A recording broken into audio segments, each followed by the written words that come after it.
kapalit ng buhay ng anak mo ay ang pananatili mo rito bilang isang alipin training. Huwag kang umasang makakaalis ka pa sa mansyong ito habang nakabaon ng pangalan mo sa putik. Ang boses ni Doña Amalia ay tila isang matalim na patalim na humiwa sa katahimikan ng malawak na sala. Nakatayo si Trining sa gitna ng mamahaling alpombra, hawak-hawak ang isang basket ng mga nilabhang damit na pilit niyang tinapos sa gitna ng malakas na buhos ng ulan. Ang kanyang mga daliri, nagasgas at magaspang dahil sa pagtatrabaho, ay nanginginig habang yakap ang basket. Sa kanyang isipan, ang tanging imahe na gumuguhit ay ang maliit na mukha ni Elias na hinihingal sa bawat paghinga, naghihintay ng gamot na tanging ang babaeng nasa harap niya lamang ang makapagbibigay. Binitiwan ni Doña Amalia ang isang makapal na sobre sa sahig. Tumama iyon sa marmol na sahig na parang isang hatol ng kamatayan. Sa loob ng sobre ay ang kasinungalingang pumatay sa lahat ng natitirang pag-asa ni Trining. Si Mateo, ang lalaking pinangakuan siya ng bukas, ay wala na. Ngunit sa halip na luha, isang malalim at nakakasakal na pait ang bumara sa lalamunan ni Trining. Hindi siya makasigaw, hindi siya makapagreklamo.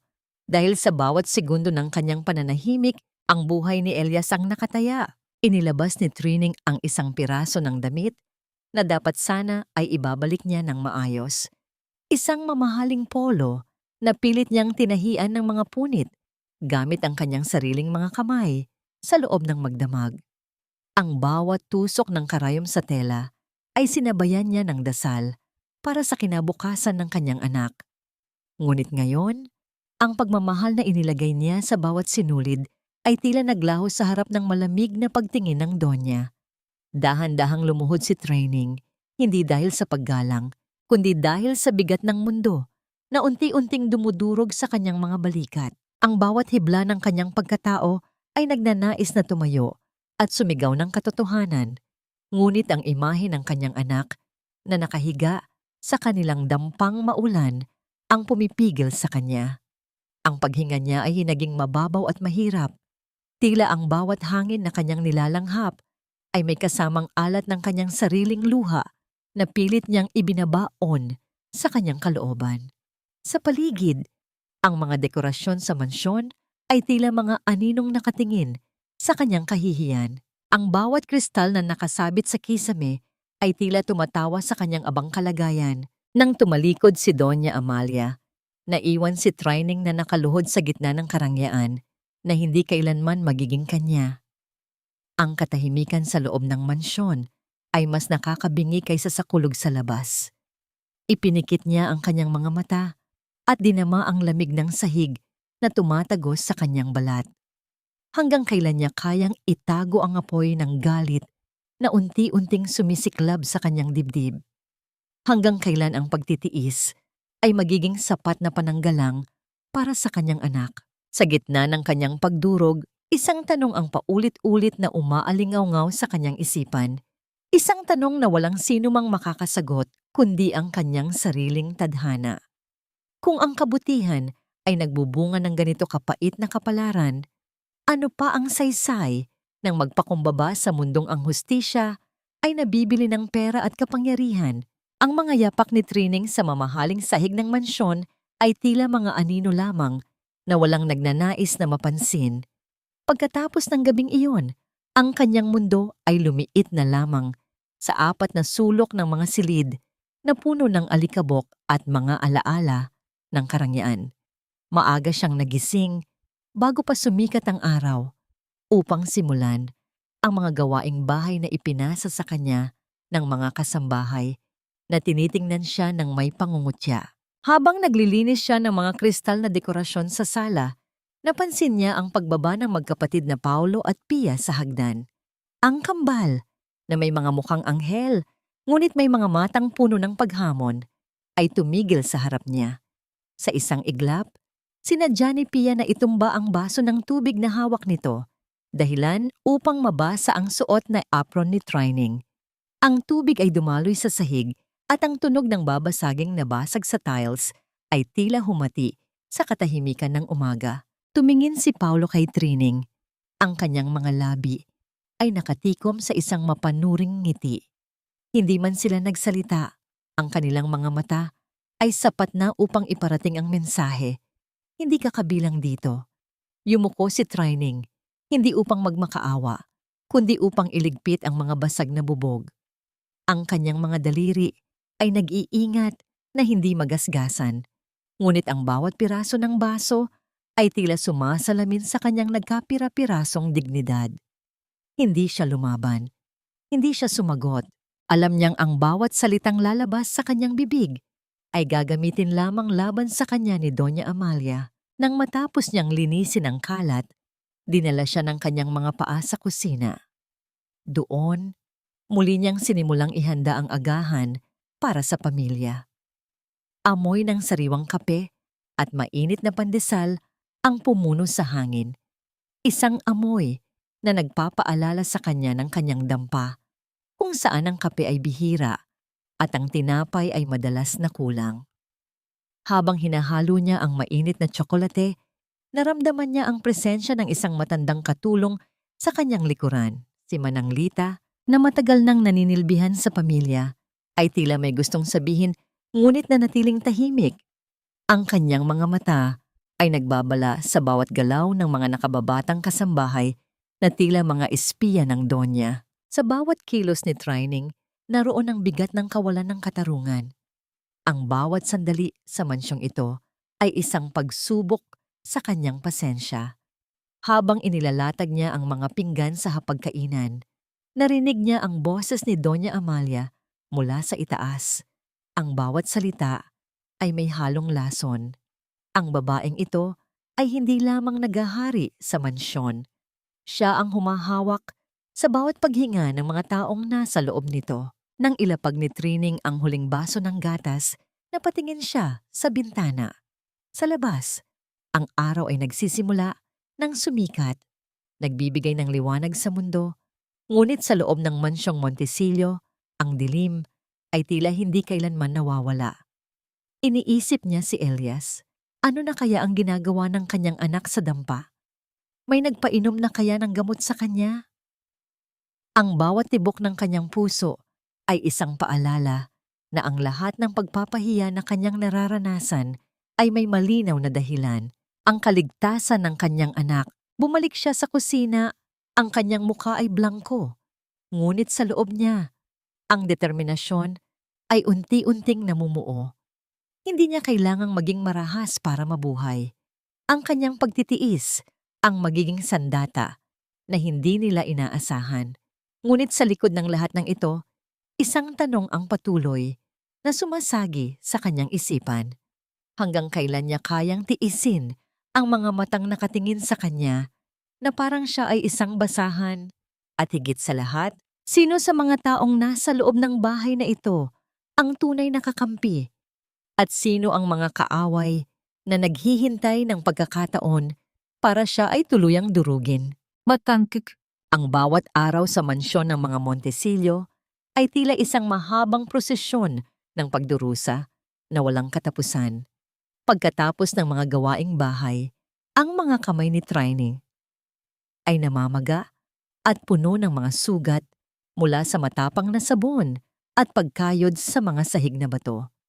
Ngunit ang sakit ng kanyang katawan ay wala kumpara sa bigat ng kanyang dibdib tuwing naiisip niyang hindi niya nayayakap si Elias sa loob ng 3 araw. Isang hapon, habang nag-aayos ng mga lumang libro sa silid-aklatan, napansin ni Trining ang isang maliit na kwaderno na nakasingit sa pagitan ng mga shelves.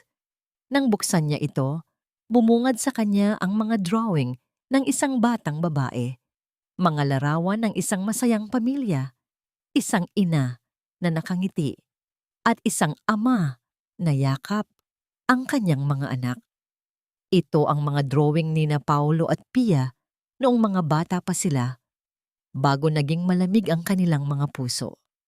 Ang bawat pahina ay puno ng kulay at buhay, isang matinding kaibahan sa madilim na kapaligiran ng mansyon ngayon. Biglang bumukas ang pinto at pumasok si Paulo. Ang bata ay tumigil nang makita si Trining na may hawak na kwaderno. Sa halip na magalit, Nakita ni Trining ang isang mabilis na pagbabago sa mukha ng bata.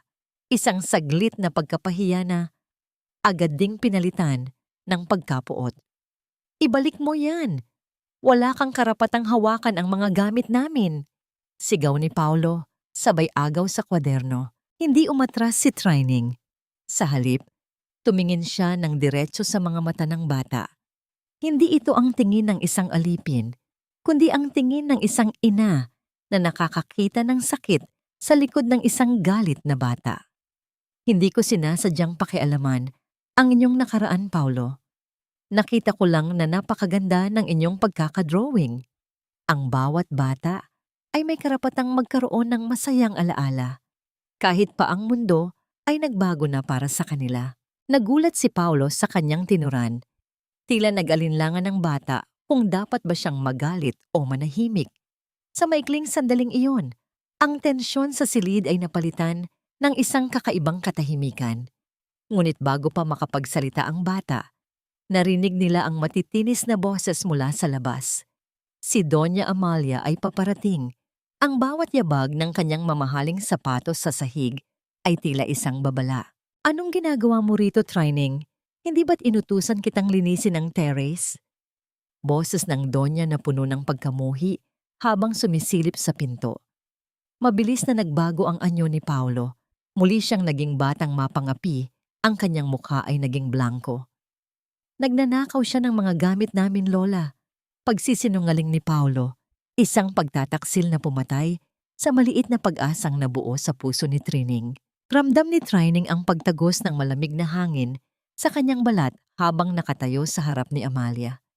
Ang Donya ay lumapit at hinarap siya ng malapitan. Ang amoy ng kanyang mamahaling pabango ay nakakasakal sa ilong ni Trining. "Tandaan mo, Trining, ang mansyong ito ay hindi lugar para sa mga taong katulad mo.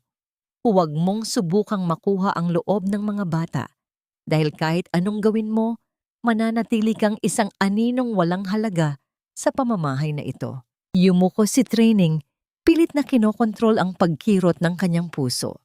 Sa kanyang paglisan sa silid-aklatan, ang mga mata ni Paulo ay muling sumulyap sa kanya. Isang tingin na puno ng kalituhan. Alam ni Trining na hindi siya nagnakaw, ngunit alam din niyang sa larong ito, ang katotohanan ay walang puwang. Sa bawat hakbang niya palayo, iniisip niya, kung ang mga bata mismo ang ginagamit para saktan siya, paano pa niya sila maililigtas mula sa impluwensya ni Amalia?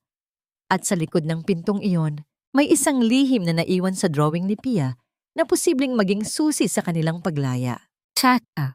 Ang gabi sa mansyon ng mga Montesillo ay hindi kailanman naging tahimik para kay Trining. Habang ang buong bahay ay natutulog sa loob ng mga silid na naka-aircon, siya ay nakaupo sa maliit na silid sa gawing likod. Ang tanging ilaw ay ang buwan na sumisilip sa bintana. Ang bawat pagaspas ng mga dahon sa labas ng bintana ay tila mga bulong ng mga taong nakaraan na nagpapaalala sa kanya ng kanyang pagkakamali. Ang maniwala na may mabuting puso ang mga taong nasa loob ng mansyong ito. Ipinikit ni Trining ang kanyang mga mata at inalala ang mukha ni Elias. Ang imaheng iyon, ang tanging nagpapanatili sa kanyang katinuan. Ngunit sa gitna ng kanyang pag-iisip, isang marahan na pagkalampag ang narinig niya mula sa pinto. Hindi ito ang malakas at mapangaping katok ni Doña Amalia. Ito ay marahan, alanganin, at tila nanggaling sa isang batang nag-aalinlangan. Dahan-dahan niyang binuksan ang pinto at bumungad sa kanya si Pia. Ang batang babae ay nakasuot ng manipis na nightgown. Ang kanyang buhok ay magulo at ang kanyang mga mata ay namamaga sa pag-iyak. Hawak niya ang drawing na nakita ni Trining sa silid-aklatan noong nakaraang araw. Sabi ni Lola, "Magnanakaw ka," bulong ni Pia. Ang boses ay nanginginig sa pagitan ng pag-aalinlangan at takot. Sabi niya, "Kukunin mo ang lahat ng sa amin at iiwan kaming mag-isa." Lumuhod si Trining sa antas ng bata. Ang kanyang mga kamay ay nakataas, bilang tanda na wala siyang masamang balak. "Pia, Ang mga gamit niyo ay sa inyo. Hindi ko kukunin ang mga alaala niyo. Ang gusto ko lang sana ay maging maayos ang lahat. Tumingin si Pia sa sahig. Ang drawing sa kanyang kamay ay unti-unting nakatiklop sa sobrang higpit ng pagkakahawak niya rito. Hindi ako naniniwala kay Lola, mabilis na sabi ng bata na ikinagulat ni Trining. Pero hindi rin kita pwedeng pagkatiwalaan dahil kung magiging mabait ako sa'yo, mas lalo kaming papagalitan ni Lola. Sabi niya, ang mabait sa mga katulad mo ay mahina. Ramdam ni Trining ang hapdi sa kanyang dibdib. Hindi lang pala ang sarili ang nakakulong sa mansyong ito, kundi pati na rin ang mga batang ito na ninakawan ng karapatang maging bata. Walang boses na lumabas sa labi ni Trining. Ang tanging nagawa niya ay ang dahan-dahang haplusin ang buhok ni Pia. Isang kilos na puno ng pagmamahal na matagal nang hindi nararanasan ng bata. Pia, hindi ka hinaan ang maging mabait. Malumanay na tugon ni Trining. Ang tunay na katapangan ay ang pagpili na magmahal kahit sa gitna ng mundong puno ng galit. Tumalikod si Pia at mabilis na tumakbo palayo sa dilim ng pasilyo. Naiwan si Trining na nakatayo sa harap ng pinto. Ang sandaling iyon ay isang maliit na bitak sa matigas na pader na itinayo ni Doña Amalia sa pagitan niya at ng mga bata. Hindi man ito isang malaking tagumpay, isa itong maliit na binhi na posibleng tumubo sa gitna ng disyerto. Pagbalik ni Trining sa kanyang higaan, naramdaman niya ang malamig na hangin ng gabi na tumatagos sa dingding. Alam niyang sa bawat paglipas ng araw, ang panganib ay mas lumalapit. Si Amalia ay hindi titigil hanggat hindi niya nakikita si Trining na tuluyang sumusuko. Ngunit sa gabi ring iyon, may isang bagay na nagbago sa loob ni Trining. Hindi na siya alipin na naghihintay lang ng utos. Siya ay isang ina na nagsisimula ng makipaglaban, hindi sa pamamagitan ng galit, kundi sa pamamagitan ng pag-unawa na kayang tumunaw kahit sa pinakamalamig na puso. Ang bawat umaga sa mansyon ng mga Montesillo ay nagsisimula sa tunog ng mamahaling kristal na tumatama sa mesa. Ang senyales na gising na ang donya at kailangan na ng kanyang agahan. Ngunit ngayong umaga, may kakaibang tensyon sa hangin. Pagpasok ni Trining sa silid kainan, ang kanyang mga mata ay dumapo kay Paulo na nakaupo, nakayuko at hindi kumakain ng kanyang pagkain. Ang kanyang mga kamay ay nanginginig sa ilalim ng mesa. Nang makita ni Doña Amalia ang pagpasok ni Trining, agad na tumalim ang kanyang tingin. Trining, masyado kang mabagal ngayong araw. Siguro ay dahil sa paggala mo sa mga pasilyo kagabi, hindi ba? Ang boses ng Donya ay puno ng pananakot. Hindi sumagot si Trining. Yumuko lamang siya at inililapag ang tray ng pagkain. Sa isang iglap, sinadya ni Amalia na itabig ang isang baso ng gatas dahilan upang matapon ito sa uniforme ni Trining. Ang malamig na gatas ay dumaloy sa kanyang balat, nagdudulot ng panginginig sa kanyang buong katawan. Linisin mo yan. Ngayon din, utos ng Donya. Habang nakaluhod si Trining sa sahig, nararamdaman niya ang mga mata ng kambal na nakatingin sa kanya. Sa bawat punas niya sa gatas, tila pinupunasan din niya ang kanyang sariling dangal. Biglang, isang piraso ng tinapay ang nalaglag mula sa kamay ni Paulo. Nang pulutin ito ng bata, aksidente niyang nadampi ang kamay ni Trining. Sa sandaling iyon, ang mga daliri ni Paulo ay bahagyang humawak sa braso ni Trining. Isang kilos na mabilis, ngunit puno ng kahulugan. Sorry! Pabulong na sabi ni Paulo na halos hindi marinig sa gitna ng matatalim na salita ni Amalia. Iyon ang unang pagkakataon na may nagsabi sa kanya ng salitang iyon sa loob ng mahabang panahon. Hindi man ito isang malaking pagbabago, sapat na ito upang pagtibayin ang determinasyon ni Trining. Nang matapos ang agahan, naiwan si Trining na naglilinis sa kusina nang lapitan siya ni Manang Lita. Ang matandang katulong ay may hawak na isang maliit na sobre. Ang gilid nito ay medyo kupas na. Trining! Bulong ni Manang Lita, ang kanyang boses ay tila isang tuyong dahon sa hangin. Ang mga Montesillo ay may mga sikretong pilit na ibinabaon sa lupa. Huwag kang padadala sa kanilang galit. Ang mga bata, sila ang biktima ng lahat ng ito. Mabilis na itinago ni Trining ang sobre sa loob ng kanyang bulsa.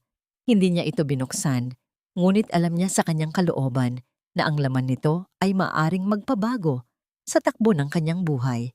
Pag-alis ni Manang Lita, muling naramdaman ni Trining ang bigat ng pasanin. Ang bawat kilos niya ay binabantayan. Ang bawat hininga niya ay may kapalit.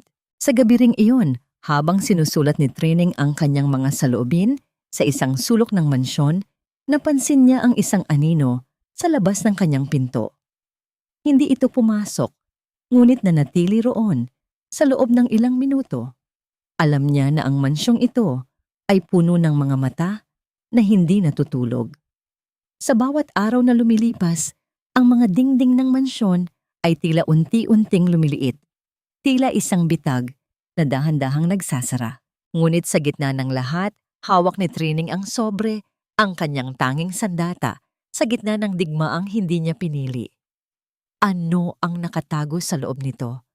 At handa na ba siyang harapin ang katotohanang maaaring magwasak sa lahat ng kanyang paniniwala tungkol sa pamilyang Montesillo?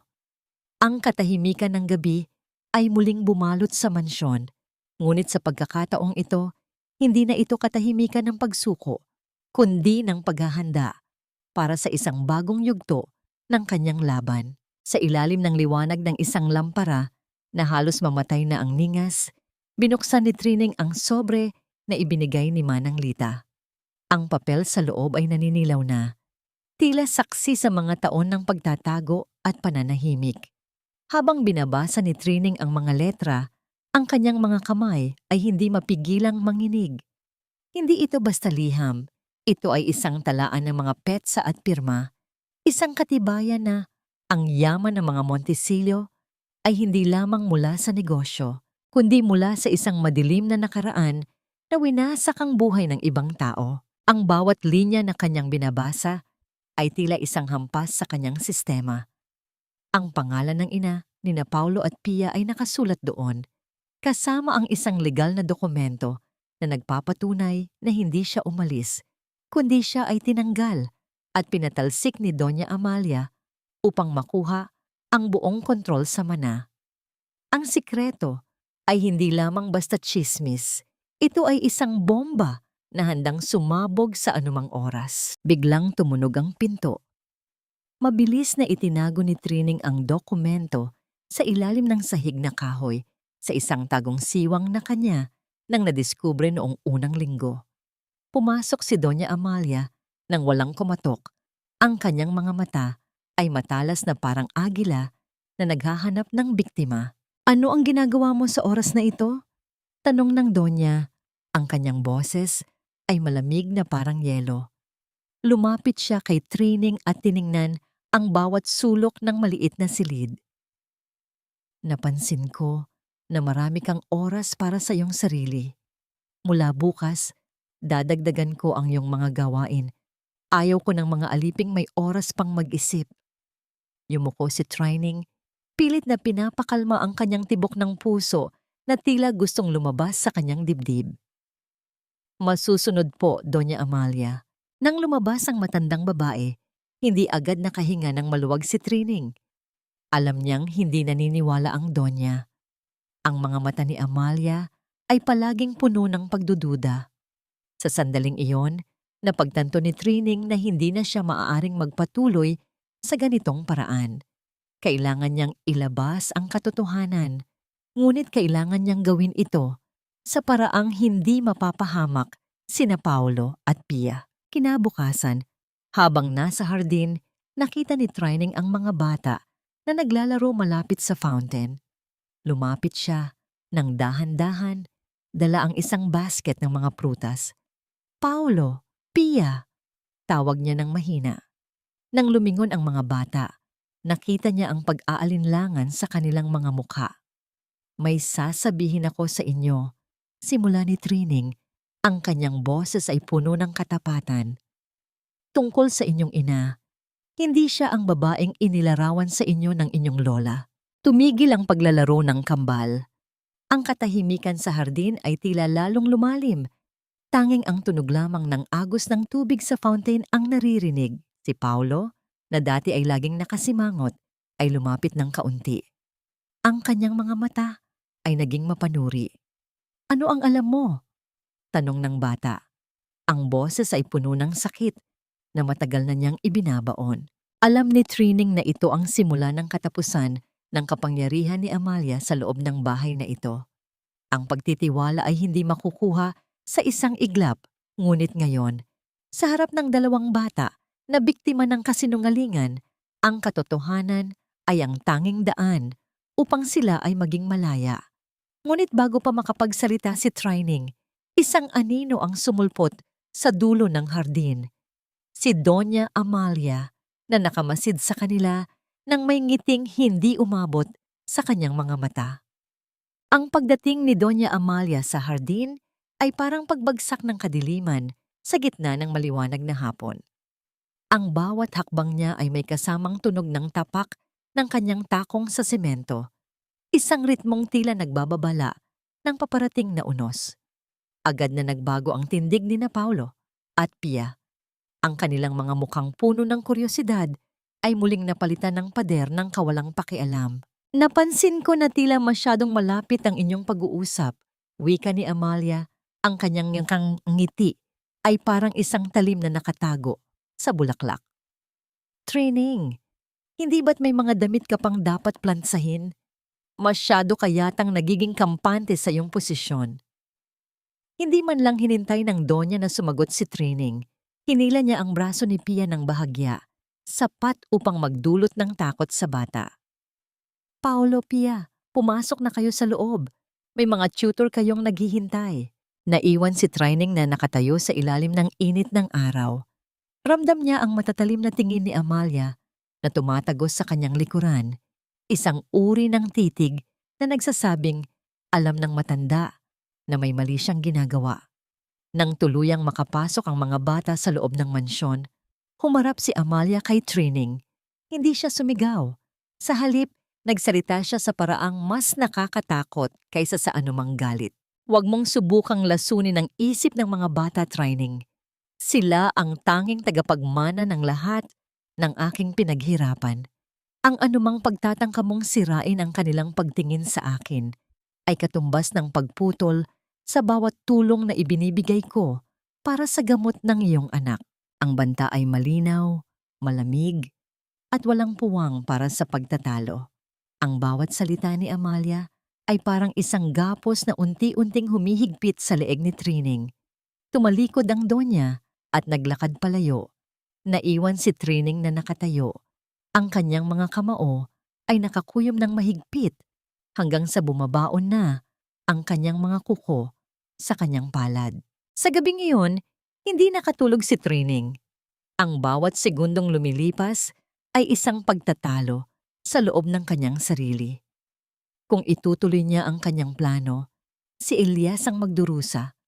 Ngunit kung mananatili siyang tahimik, ang mga batang sina Paulo at Pia ay habambuhay na mabubuhay sa ilalim ng isang kasinungalingang sumisira sa kanilang pagkatao. Habang naglilinis siya ng kusina, nakita niya si Manang Lita na naglalagay ng mainit na tsaa sa mesa. Ang matanda ay sumulyap sa paligid, sinisiguro na walang nakakakita. May mga tao sa labas ng mansyon na naghahanap ng hustisya, Trining, bulong ni Manang Lita. Ang mga dating tauhan na itinaboy ng Donya, hindi sila natatakot na magsalita. Kailangan lang nila ng patunay. Ang mga salitang ito ang naging mitya ng bagong plano. Hindi na lang siya ang lalaban. Kailangan niya ng mga kakampi sa labas. Pero paano niya maipapasa ang dokumento nang hindi nahuhuli? Sa gitna ng kanyang pag-iisip, isang ingay ang narinig niya mula sa gawing garahe, ang tunog ng isang sasakyan na paalis. Si Amalia ay umalis ng mansyon.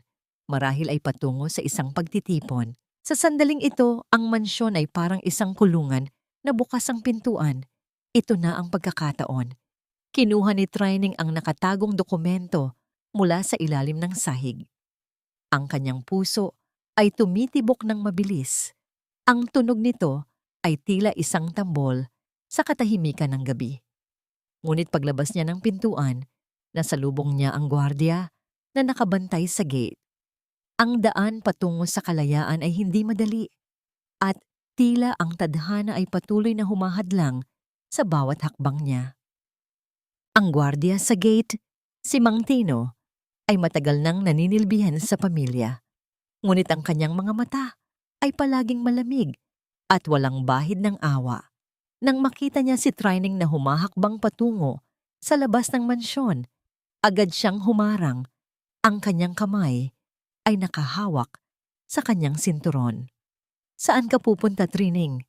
Alam mong bawal lumabas ang mga katulong ng walang pahintulot ng Donya. Wika ni Mang Tino. Ang kanyang tinig ay tuyo at matigas, tulad ng lupang hindi nadidiligan. Pilit na pinakalma ni Trining ang kanyang paghinga. Itinago niya ang dokumento sa loob ng kanyang mahabang apron. Ang papel ay tila sumusunog sa kanyang balat. Kailangan ko lang bumili ng gamot para sa aking anak, Mang Tino. Huling sachet na lang ang natitira at hindi siya makakahinga kung hindi ko ito maibibigay ngayong gabi. Tiningnan siya ni Mang Tino mula ulo hanggang paa, na tila hinahanap ang anumang pahiwatig ng pagsisinungaling. Ang bawat segundong lumilipas ay parang isang oras. Ang hangin ay humahampas sa kanilang dalawa, dala ang amoy ng paparating na ulan. Sa wakas, bumuntong hininga ang gwardiya at bahagyang tumabi. Bumalik ka bago maghating gabi. Kapag nalaman ng Donya na wala ka rito, hindi lang ikaw ang mananagot, pati ako. Mabilis na lumakad si Trining. Hindi tumatakbo upang hindi makatawag ng pansin, ngunit ang kanyang mga hakbang ay mabilis at tiyak. Nang makalayo na siya sa tapat ng mansyon, isang itim na kotse ang huminto sa isang madilim na eskinita. Doon nakatayo ang isang lalaking may suot na sombrero, ang dating driver ng mga Montesillo na pinalayas din ni Amalia dahil sa kanyang pagtutol sa mga ilegal na gawain nito. Dinala mo ba ang patunay? Tanong ng lalaki. Inilabas ni Trining ang dokumento mula sa kanyang apron. Nang abutin ito ng lalaki, isang mabigat na palad ang biglang humawak sa balikat ni Trining. Akala mo ba ay hindi ko malalaman? Isang pamilyar na boses ang narinig niya sa likuran, si Donya Amalia, na bumaba mula sa kanyang sasakyan na nakatago sa anino ng mga puno. Hindi pala siya umalis para sa isang pagtitipon.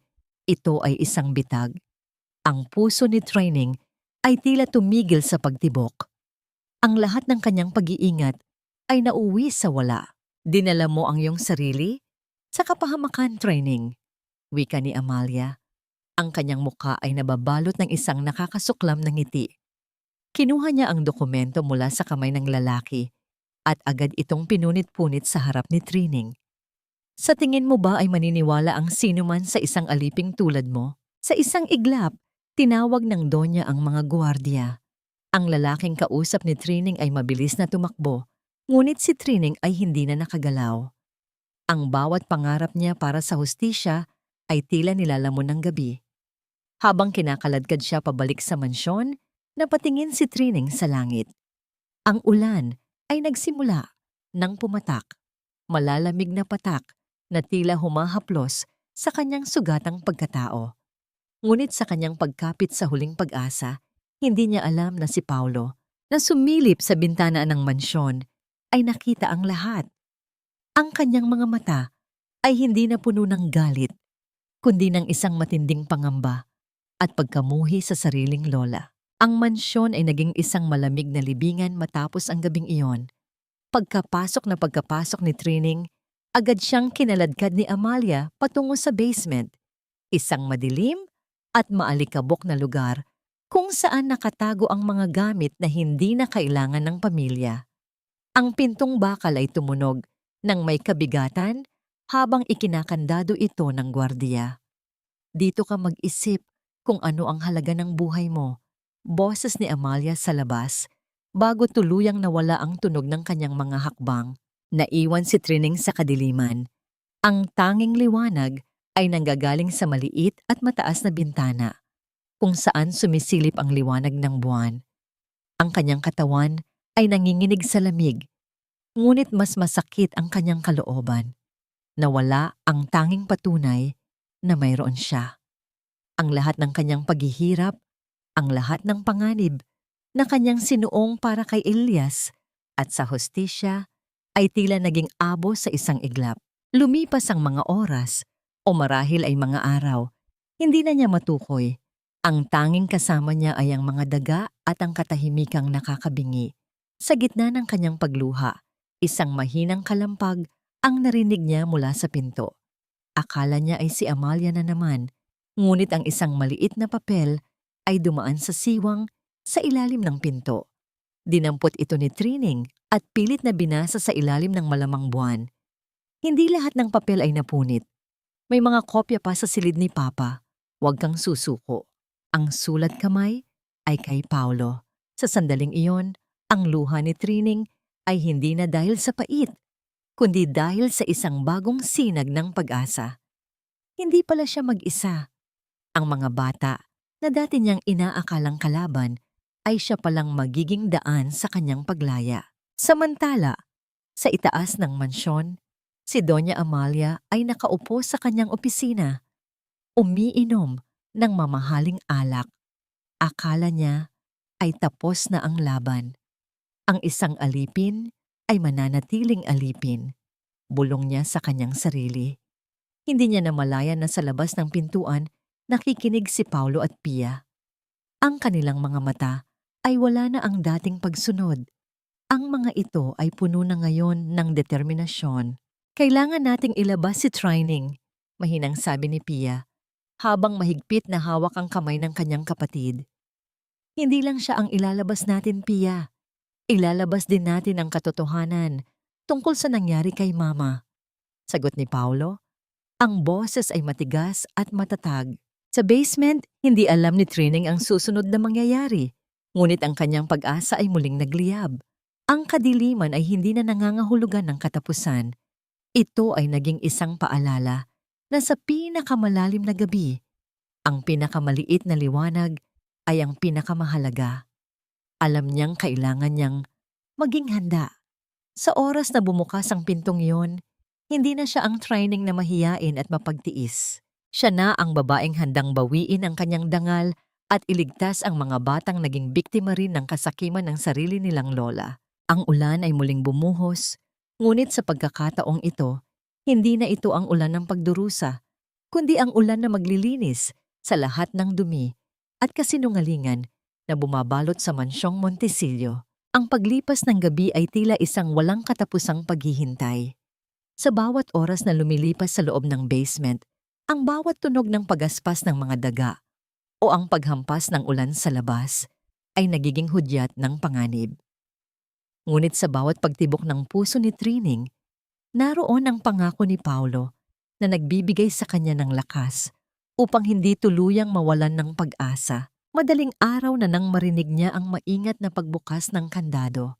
Hindi ito ang mabigat at padabog na pagbukas ng pinto na nakasanayan ni Amalia. Ito ay marahan, halos hindi naririnig. Nang bumukas ang pinto, sumilip ang mukha ni Paulo na halatang pagod at takot. Sa kanyang likuran ay si Pia na may dalang isang maliit na backpack at isang susi. Trining, bilisan mo! Bulong ni Paulo. Hindi na nagtanong si Trining. Agad siyang tumayo. Kahit na ang kanyang mga binti ay nanghihina dahil sa lamig.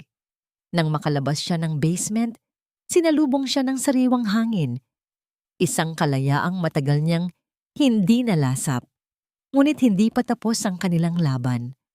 Nasa library ang lahat ng dokumento, sabi ni Pia. Ang kanyang boses ay nanginginig ngunit puno ng tapang. Kinuha namin ito mula sa vault ni Lola nung natutulog siya. Pero kailangan nating makaalis dito bago siya magising. Dinala siya ng magkapatid sa silid-aklatan. Habang naghahanap si Trining sa mga shelves, nakita niya ang isang folder na may tatak ng kumpanya ng Montesillo. Sa loob nito ay ang lahat ng ebidensya. Ang mga kontratang pinapirmahan ng kanyang ina, ang mga liham na nagpapatunay sa sabuatan ni Amalia at ang tunay na testamento ni Mateo. Ngunit sa gitna ng kanilang paghahanap, isang boses ang dumagundong sa loob ng mansyon. Boses ni Doña Amalia na puno ng matinding galit. "Paulo! Pia! Nasaan kayo?" Ang boses ni Amalia ay papalapit. Ang mga yabag nito ay tila kidlat na nagbabala ng bagyo. Hindi na sila makakaalis sa pamamagitan ng main gate dahil tiyak na gising na ang mga gwardiya. "Trining! Gamitin mo ang service exit sa kusina. Kami ang bahala kay Lola," ani Paulo habang itinatago ang mga dokumento sa ilalim ng suot na vest ni Trining. "Hindi, Paulo. Hindi ko kayo iiwan dito," giit ni Trining. Ang kanyang boses ay puno ng pag-aalala. "Kailangan mong gawin ito, Trining.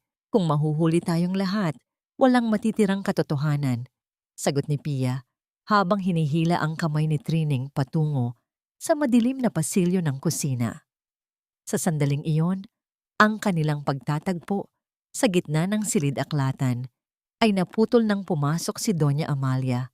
Ang kanyang mga mata ay naglalagablab sa galit.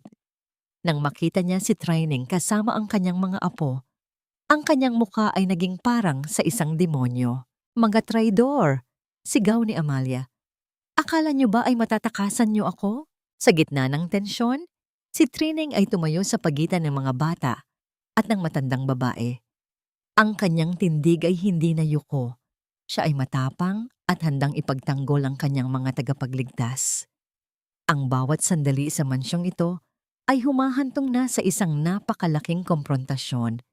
Handa na ang lahat, ngunit ang tanong ay, sino ang mananalo sa pagitan ng kasinungalingan na naghari ng ilang taon at ng katotohanang handa ng sumabog sa harap ng buong mundo? Ang tensyon sa loob ng silid-aklatan ay tila isang kawad ng kuryente na handang pumutok anumang oras. Si Doña Amalia, na nakasuot pa ng kanyang mamahaling robe, ay nakatayo sa pintuan. Ang kanyang mukha ay hindi na nagpapanggap na mabait. Ito ay hubad sa poot, isang maskarang gumuho dahil sa pagtataksil ng sarili niyang mga apo. "Kala niyo ba ay mapipigilan niyo ako?" Madiin na sabi ni Amalia habang dahan-dahang lumalapit. Ang bawat hakbang niya ay may kasamang lagitik ng sahig. "Kayong dalawa, bumalik kayo sa inyong silid. At ikaw, Trining, ang kapal ng mukha mong gamitin ng mga bata para sa iyong pansariling interes." Hindi natinag si Trining. Hinarap niya ang Donya, hindi na bilang isang aliping yumuyuko, kundi bilang isang babaeng wala nang mawawala pa. "Hindi nila ako ginagamit, Doña Amalia. Sila ang nakakita ng tunay na kulay niyo. Sila ang nakakita kung paano niyo pinatay ang dangal ng kanilang sariling ina." "Manahimik ka!" sigaw ng Donya, sabay taas ng kanyang kamay na tila sasampal. Ngunit bago pa ito dumapos sa mukha ni Trining, hinarang ito ni Paulo.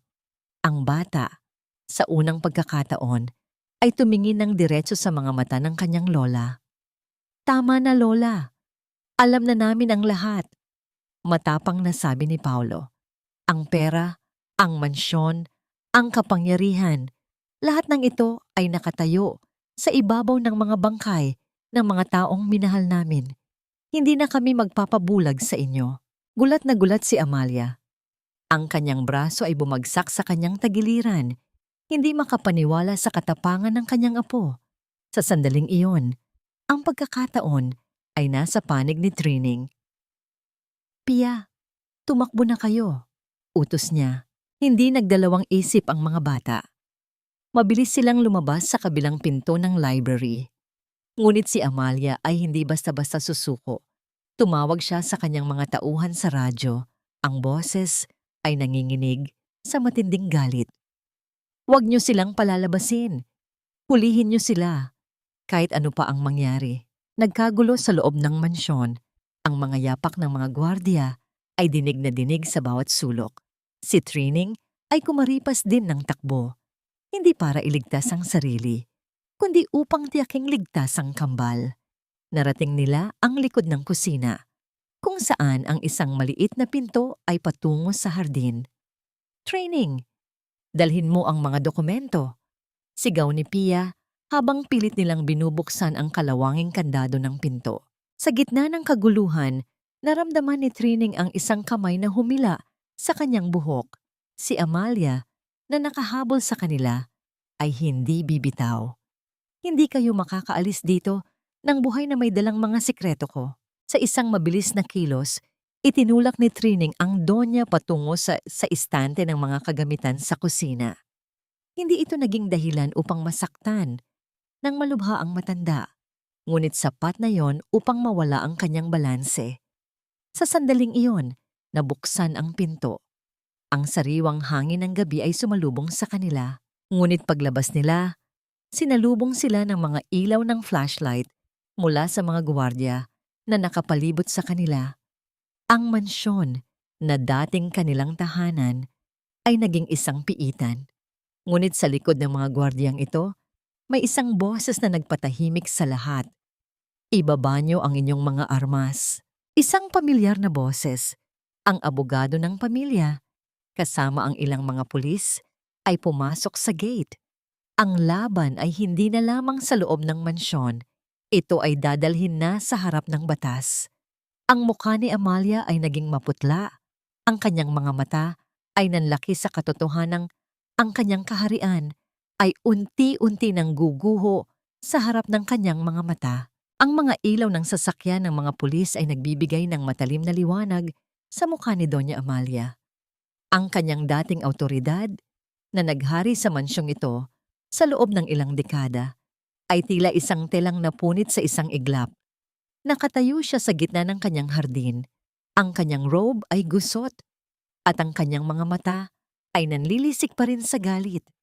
Ngunit wala na siyang kapangyarihang manakot. Wala kayong karapatang pumasok dito, sigaw ni Amalia sa mga pulis. Ang kanyang boses ay nanginginig, hindi na sa awtoridad, kundi sa takot na malantad ang kanyang mga kasalanan. Lumapit ang abogado ng pamilya, hawak ang isang opisyal na dokumento.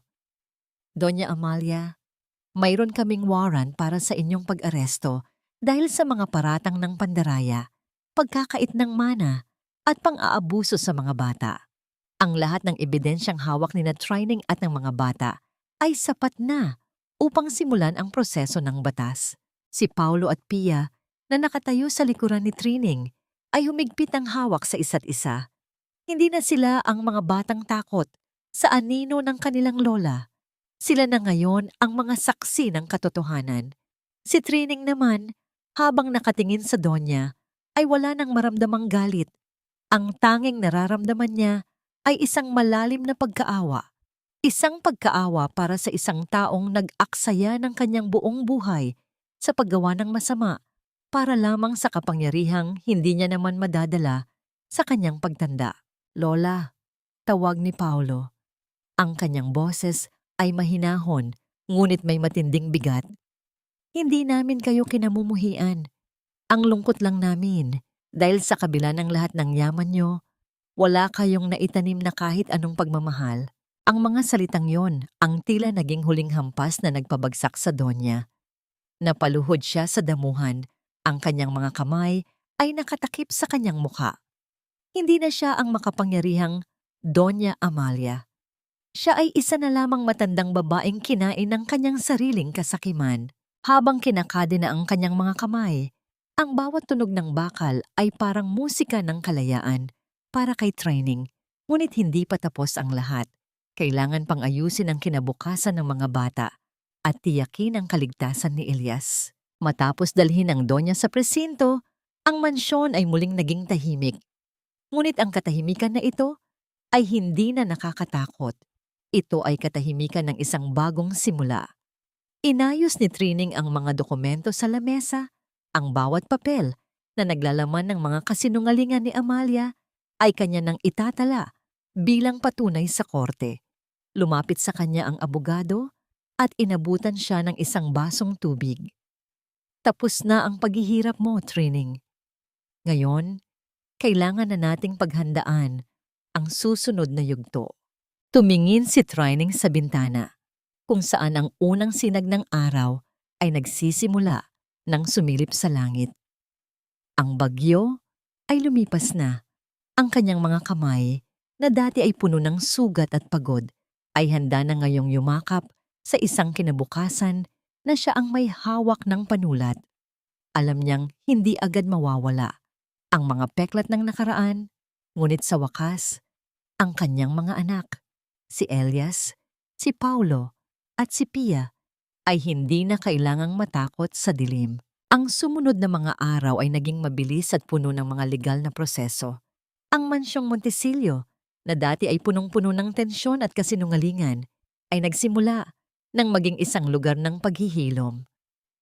Sa tulong ng abogado, ang lahat ng ari-arian na ninakaw ni Doña Amalia mula sa mga naulilang pamilya ay unti-unting naibabalik sa mga nararapat na may-ari.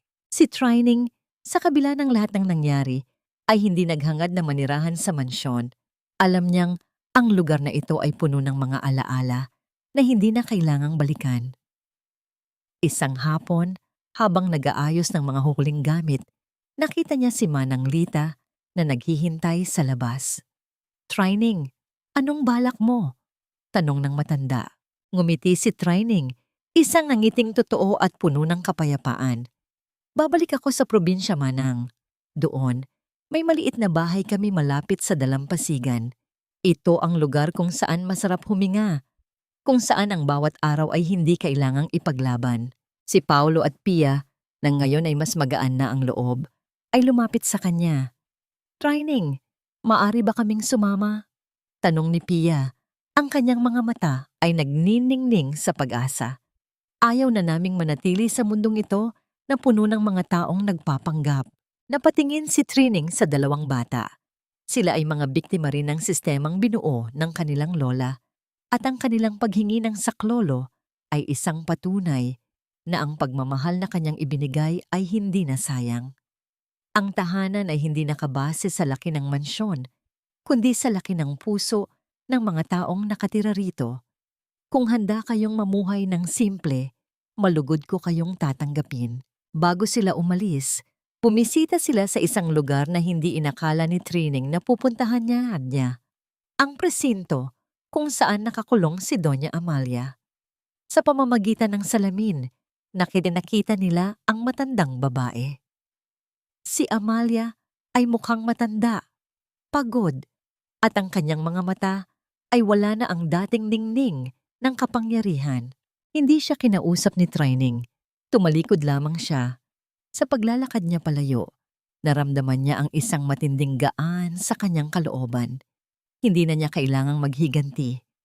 Ang katotohanan na ang matanda ay nasa loob ng rehas, iniwan ng lahat ng taong kanyang sinaktan, ay ang pinakamasakit na parusa na maibibigay ng tadhana. Sa paglabas nila ng syudad, ang tanawin ay unti-unting nagbago mula sa matatayog na gusali patungo sa malalawak na palayan at dagat.